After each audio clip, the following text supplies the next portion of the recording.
uncha muncha odamga aytilmaydigan formulani sizlarga tekinga beramanmi? Bu formula любой biznesmen bilish kerak bo'lgan va qo'llash kerak bo'lgan formula.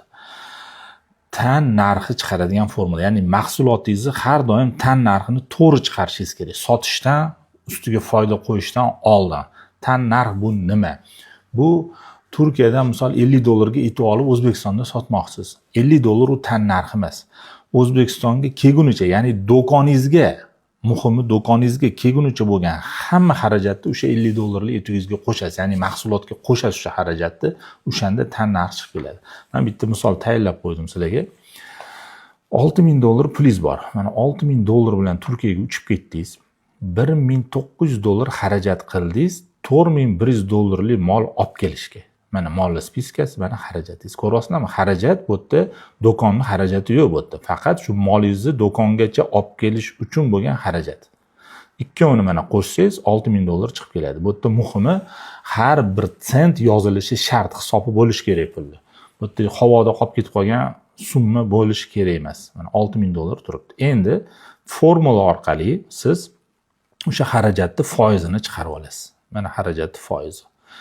Mana bu mahsulotingiz, mana bu xarajat foizingiz, mana endi tan narxi chiqib keldi. $50 etingiz $70 bo'lib qoldi. $15 shimingiz sizga $21 ga kirib keldi do'koningizgacha. Ana endi ustiga qo'yib, endi bemalol sotaverasiz. Shunda mana $6000 turibdi shu yerda. $6000 rasklati mana bu xarajat foizi turibdi. Mana bu mahsulot. Ko'rasizmi? Hammasi to'g'ri hisoblangan.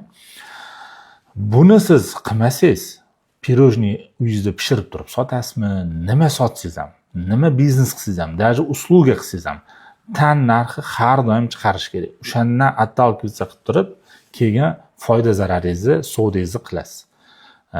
Bu formulani kimga kerak bo'lsa formula deb yozinglar. Men formulani tashab beraman. Ya'ni men 46-34 qanaqa chiqarishni formulasini sizlarga tashab beraman, foydalaninglar va yangi biznes boshlayotgan yoki bilmayotgan odamlarga yuboringlar. Bu ishoninglar, uncha biznesmen sizlarga bu formulani tekinga bermaydi.